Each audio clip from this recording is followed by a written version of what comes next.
안녕하십니까, 문틀란TV입니다. 여권 내부에서 부동산 투기 특검 도입에 대한 우려와 불안감이 커지고 있습니다.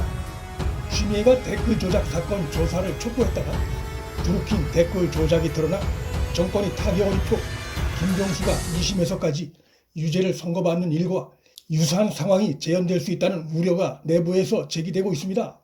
이 같은 우려는 여야가 특검 도입 등에 합의한 이후에도 여당 관계자들의 투기 사실이 속속 드러나고 있어 특검까지 도입될 경우 여권이 중앙과 지방의 권력을 장악한 상태여서 문제가 더 크게 드러날 수 있다는 불안감이 깔려 있습니다.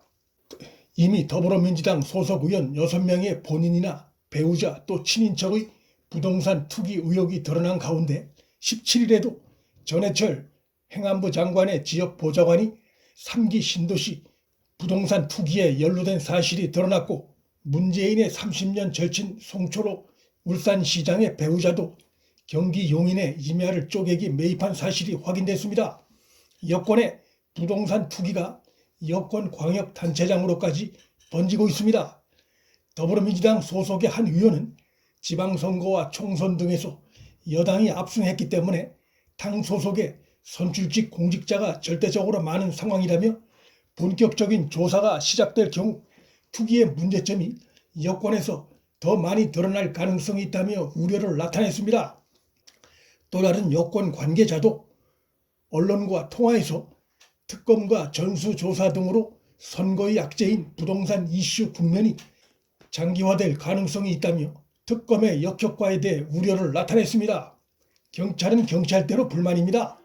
이제 막 수사를 시작했는데 벌써 특검 얘기가 나오는 게 타당한 것이냐며 첫걸음을 뗀 국수본이 불씨를 받는 상황에 대한 불만을 나타내고 있습니다.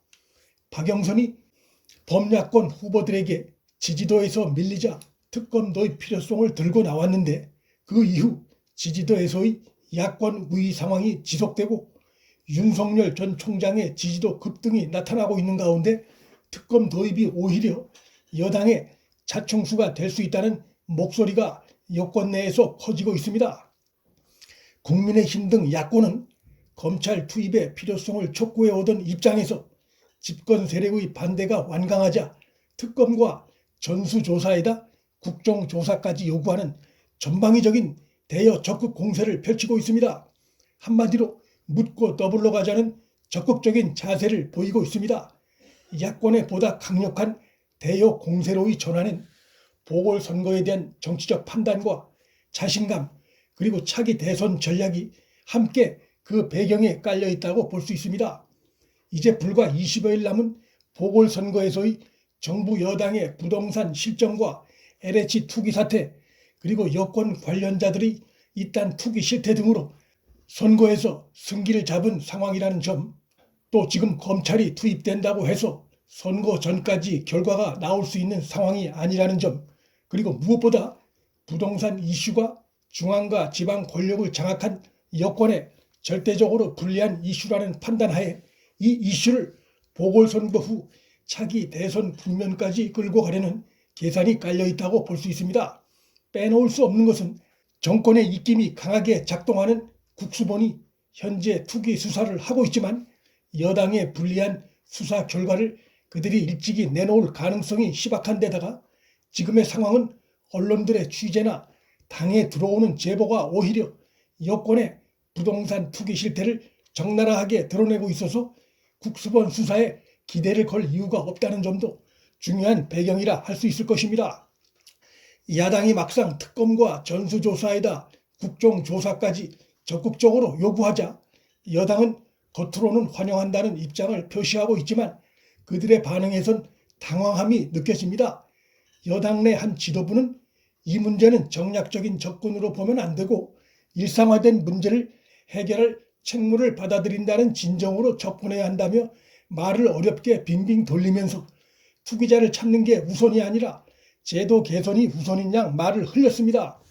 얼마 전까지 야당의 투기 혐의라도 잡은 듯이 적극적인 공세를 펴오던 태도에서 크게 달라진 느낌입니다. 여당의 또 다른 관계자도 특검은 유불리의 문제가 아니다라며 역시 제도 개선이 우선인 양 여론의 관심을 돌리려는 의도를 드러냈습니다. 이러한 상황과 선거 일정 등을 감안할 때 보궐선거 이후에나 여야 간의 구체적인 특검 협상이 이루어질 텐데 여권이 과연 얼마나 진정성 있게 특검 협상에 나설지도 회의적입니다. 여당은 지금까지 자신들에게 불리한 이슈에 대한 야당의 특검이나 국정조사 요구를 다 거부해온 이력이 있습니다.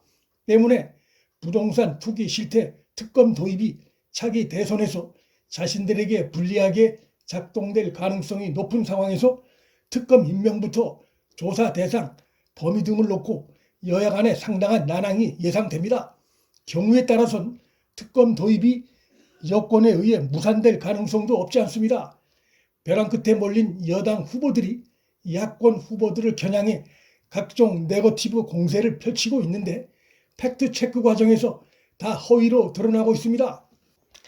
박형준 후보의 사찰 개입 의혹을 제기했지만 국정원에서 박 후보가 사찰 자료를 직접 요청한 근거가 없다고 답을 했고, 민주당의 장경태는 박형준 후보 딸의 입시 비리 의혹을 섣불리 제기했다가 전혀 사실 무근임이 드러나 오히려 검찰에 고발당하는 신세가 됐습니다.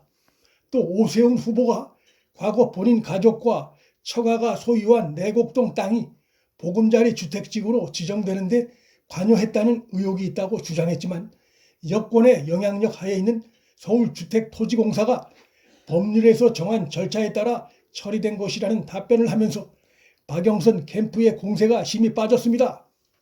네거티브 공세는 주로 지지율이 뒤지는 야당 후보의 주 무기였는데 이번 4.7 재보궐선거를 앞두고선 여당이 야당에 대해 네거티브 공세를 펼치고 있는 양상입니다. 문재인 적폐정권 심판에 서막이 올랐습니다.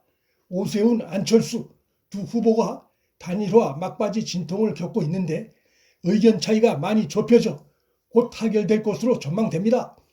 오세훈과 안철수 둘 중에 누구로 단일화를 해도 박영선 후보에 크게 앞선다는 조사 결과가 이어지고 있어 서울시장은 물론 부산시장 등 두 곳에서 승리를 거두면 차기 대선 승리를 이끌 야권의 중대한 교두보가 마련될 전망입니다. 문정권 심판의 정치적 환경이 구체화되고 있습니다.